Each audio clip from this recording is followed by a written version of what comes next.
ఉంటాం మేము ఒక మరిగే రక్తంతో మేము విషయాలని విడమర్చి చెప్తాం. సరే, ఇవాళ ప్రొఫెసర్ నాగేశ్వర్ గారిని కేసులు పెట్టి ఆ కాకినాడలో 2 కేసులు పెట్టి వస్తాపు నేను చూసుకుంటూ వచ్చిన, ఆ సెక్షన్లు అవన్నీ కూడా చూసుకుంటూ వచ్చిన. ఒకటేదో నాన్ బెయిలబుల్ పెట్టి ఎలాంటి వారెంట్ లేకుండా అరెస్ట్ చేసుకోపోవచ్చు అని చెప్పేసి ఒక సెక్షన్ ఏదో పెట్టిరు. నేను అనుకుంటా ఉన్నా ఆయనను ముట్టుకోవాల్సి ఉండే, పోలీసు వాళ్ళు నిన్ననో మననో వచ్చి ముట్టుకోవాల్సి ఉండే. ముట్టుకుంటే ఏమవుతుందో తెలంగాణ సమాజం చూస్తుండే. నేను వస్తుంటే ఈ మీటింగ్కి వస్తుంటే కూడా ఈ టీడీపీకి సంబంధించినటువంటి ఒక బ్యాచ్ ఉంటుంది, నాకు బాగా మిత్రులు టీడీపీ వాళ్ళు, ఎందుకంటే నేను కూడా చాలాసార్లు ట్రోల్ గురైన వాళ్ళ ద్వారా. నాకు ఒక ట్వీట్ కనపడ్డది. నేనంట పోలీసులు అంట నాగేశ్వర్ గారి ఇంటికి ఈ 10 టీవీ షేర్లకు సంబంధించి దేనికోసం పోయి అరెస్ట్ చేసేందుకు పోయారంట. ఒక ఫేక్ ప్రాపగండాని ఒక నెరేషన్ బిల్డ్ చేశారు. ఆయన ప్రొఫెసర్గా ఉన్నప్పుడు ఇట్లా అయింది అట్లా అయింది అని చెప్పేసి ఒక నెగిటివ్ ప్రచారాన్ని, క్యారెక్టర్ని బ్లేమ్ చేయడం కోసం. అంటే ఏంటి ఇది? ఇవాళ మోడీ చేతిలో గోడీ మీడియా, లేకపోతే రకరకాల పాలకుల చేతిలో వాళ్ళ ఒత్తాసు పలికేటువంటి మీడియా ఉన్నాక కూడా ఎందుకు మరి ప్రొఫెసర్ గారి వీడియోస్ అంత మిలియన్ వ్యూస్ పోతా ఉన్నాయి? దేనికోసం పోతా ఉన్నాయి? ఎందుకంటే అక్యురేట్గా ఉన్నది కాబట్టి.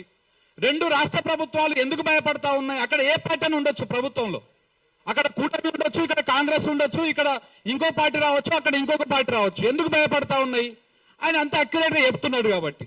అరే, ఎంత విచిత్రం అనిపిస్తుంది అంటే, సార్ ఆ రోజు వీడియో చేసేటప్పుడు నేను కారులో పోతూ చూసుకుంటూ పోతా ఉంటే సార్ చెప్పిండు, అరే చాలా చాలా పెద్ద మాట మాట్లాడిండు, తప్పకుండా ఇది రేపు డిస్కషన్ అవుతుంది కావచ్చు అని అనుకున్నా. తెల్లారంగానే ఏబిఎన్లా పెట్టేసిండు డిస్కషన్ దీని మీద. నేను ఇవాళ ఇదే ఏబిఎన్ అడుగుతా ఉన్నా, ఇదే టీవీ5 అడుగుతా ఉన్నా, ఇదే పెద్ద పెద్ద ఛానల్స్ అడుగుతా ఉన్నా. మీరు కూడా చెప్తారా సోర్సు? ఆంధ్రజ్యోతిలో పృథ్వన్న ప్రతి ఆదివారం నాడు కొత్త పాలక అని ఒకటి వస్తుంది. మరి దానికి సోర్స్ ఏముంటుంది చెప్పండి?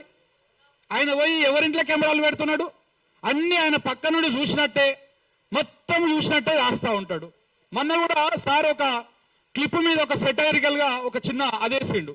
అదే చంద్రబాబు నాయుడు ఎమ్మెల్యేలు అందరినీ వరుస పెట్టి క్లాస్ తీసుకున్నాడు, ఇక మీ కుప్పికత్తులు నా దగ్గర నడవవు అని చెప్పేసి చెప్పినట్టు ఆంధ్రజ్యోతిలో కథనం రాసిరు. మరి దానికి సోర్స్ ఏమున్నది?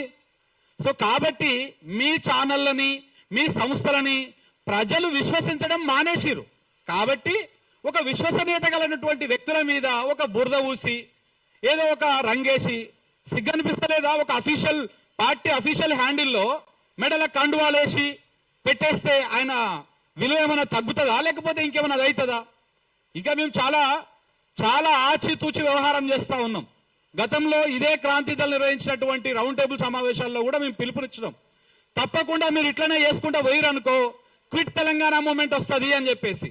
ఇవాళ మేము ఓన్లీ ఇక్కడ వరకే ఆగిపోతా ఉన్నాం, నిరసన తెలపడం వరకు, మాట్లాడడం వరకే. మీ ఆస్తులు, మీ ఇండ్లు అన్ని కూడా మీరు తట్టాబుట్ట వదులుకొని పోవాల్సినటువంటి పరిస్థితులు తీసుకురావద్దని మేము కోరుకుంటా ఉన్నాం. ఇది 2వసారి కదా కేవీఆర్ మీద ఇలానే చేసిరు, ఇప్పుడు నాగేశ్వరరావు గారి మీద పడ్డారు. అంటే ఏంది, ఇంకెవరు మాట్లాడొద్దనా? ఇప్పుడిప్పుడే తెలంగాణ సమాజం ఏపీ రాజకీయాలను విశ్లేషిస్తా ఉంది.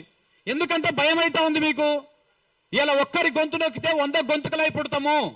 ఇవాళ ఆల్రెడీ తెలంగాణ పాలకులకు తెలుసు దీని పవర్ ఏందో, దీని దమ్మేందో, ఈ తిరుగుబాటు ఎట్లా ఉంటుందో.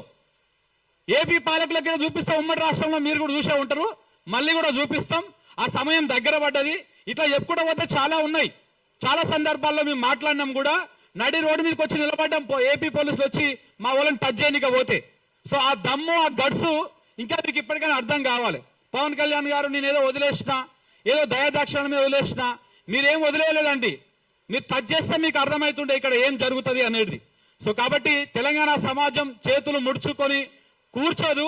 మీరు ఇలాంటి దుస్సాహసాలు చేసుకుంటా, ఇష్టారీతన కేసులు పెట్టుకుంటా పోతా అంటే తెలంగాణ సమాజం చూస్తా ఊరుకోదు. చివరికి మీరు సోర్స్ గురించి మాట్లాడితే, సోర్స్ అనే దాని గురించి మాట్లాడుకుంటా పోతే ఏ ఛానల్ నడవదు, ఏ పత్రిక నడవదు. ఇప్పటికే ఈ దేశంలో ప్రెస్ ఫ్రీడమ్ గురించి మాట్లాడితే 157 out of 180 మనం అంతా దిగజారిపోయి ఉన్నాము. సో ఇంకా కూడా మొత్తం ఉన్నది. ఇప్పుడు రేపటి నుంచి నాగేశ్వర్ గారు కొంత బీజేపీకి ఫ్లేవర్ గా మాట్లాడారు అనుకో, ఇవేమి ఉండవు, వెంటనే రాజ్యసభ సీట్ కూడా వస్తుంది, పద్మభూషణ్ కూడా వస్తుంది. సో కాబట్టి